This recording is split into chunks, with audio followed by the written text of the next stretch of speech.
Target Trading Academy.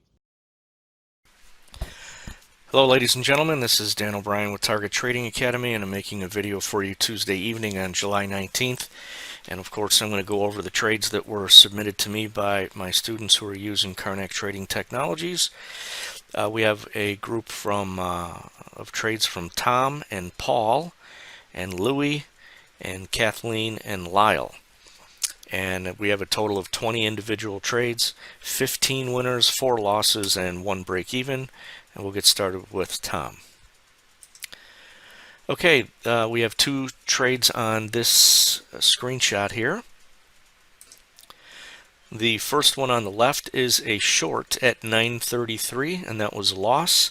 And the second trade was a short at 9.34, quite a few bars later, but only 1 minute later, and that was a winner. Still negative after the 2 trades, but Tom did get back most of the losses from the first trade.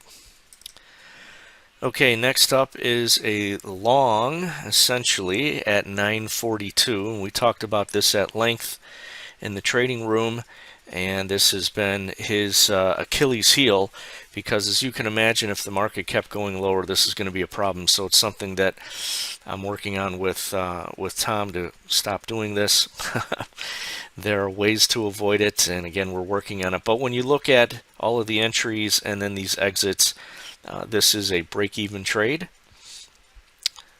A lot of work for a break-even trade, but not a loss. And as we move on, this is more like it. Now the momentum is going up. The machine learning bands are straight up. The trending algo is in the trend zone. The HFTs are rising, and one's already 90% bullish. That is a trade and a nice trend. And he held one on for a runner. This is a good runner, but that one didn't quite make it, and he was out. But nice trade there for sure.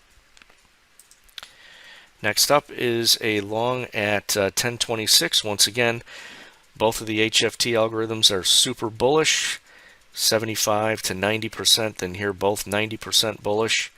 And so we have a winner there at 10.26. And then as it dips and comes back up, lots of buyers on the tape, and Tom gets long again at 10.28 for another winner, putting him up over 1,000 for the day in his live account. All of these trades, by the way, are in the ES. So then a little later in the morning, 10.48, once again, the short-term informed traders are very bullish, over 90% bullish. Trending algo is up in the green, and he gets a nice trade here, but doesn't hang on to 1 or 2 for a runner, but still a nice trade.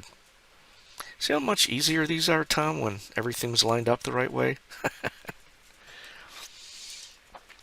Okay, now 11.23, we talked about this one as well.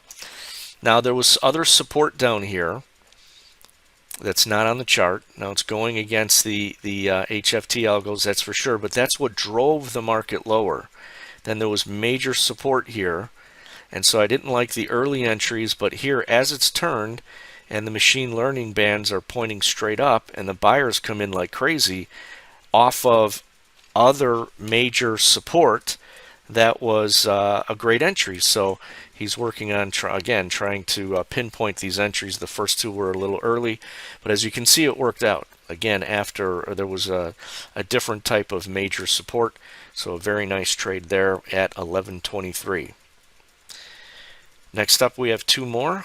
We have a short with a very small loss at 12.10, and as it rolls over, and now the machine learning bands are pointing straight down.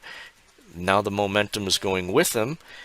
Short at 12.14 for a nice winner, putting himself up over 2,000 for the day. Good job. Okay, next up here is Paul. Paul has 2 trades here live in the micro NASDAQ. First one is short for a winner at 9.46, and then as it rolls over again, short at 10.05 for another winner. Nice work, Paul. Okay, next up is Louis. 1 trade. This is in the micro ES. He knows that he was late for the trade. He was grabbing a cup of coffee.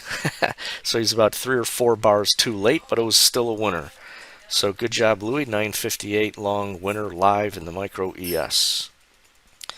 Next up, 2 trades from Kathleen. She submitted another trade, but it was a duplicate. We don't count duplicate trades. So we have a long here at 10:03 for a loss, looking for a breakout to the next level. It doesn't happen. But then she catches a long here at 10:12 for a winner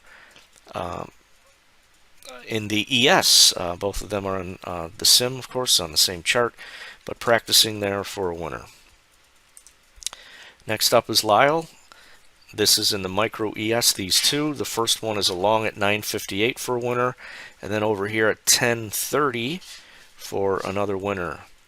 Good job on those two, Lyle. And then he goes to the ES. The ES here, he said that he was late on this trade. Okay, I was saying, sorry, I was interrupted there for a moment. Lyle had mentioned in the email that he was very late on this trade, to be sure. Now, probably what he did was waited until the market cleared this market profile range that had been resistance. But the thing is that once the short-term informed traders, the blue dashed line goes above the center there, and the trending algo is super trendy, and the machine learning is going up, we can know approximately where we're going to get filled, and that would be at about 39.11 here. And the top of this range, that was resistance, you can see the market slowed down there perfectly, was 39.13. So you had 2 points and at least 2 points, could have been a little bit more, hard to tell, of range extension before it got to the potential resistance level, and then it continued to go through it, as you could see.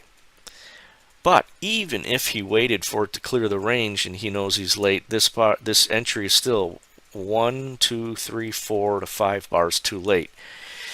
And yeah, when you get into something too late, unless it's a mega mover, it's going to be a problem. But Lyle recognized it, owned up to it, and it is what it is. It happens.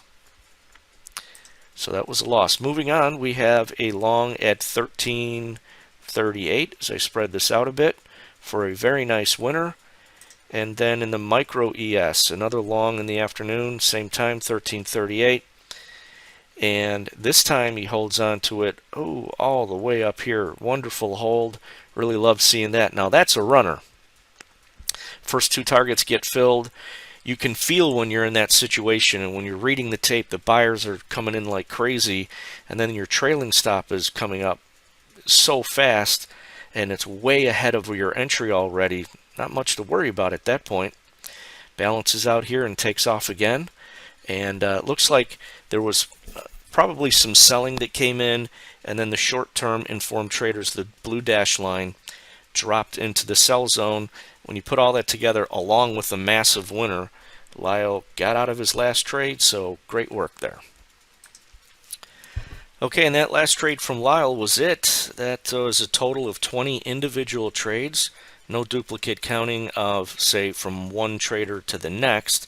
I know the ES and the MES are kind of the same, but people treat them differently, so I will count those two. Technically, they are different markets anyways. They could have different, certainly to have different momentum, different stops, different risk profiles, etc.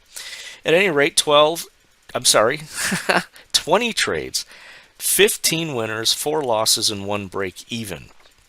If you would like to come and join the current students, Tom, Paul, Louis, Kathleen, Lyle, and many, many more that swear by their indicators and not at them, just contact us through our Facebook page or our website, and we'd be happy to get more information out to you, or maybe see you in the live trading room. Until the next video, trade well, everyone.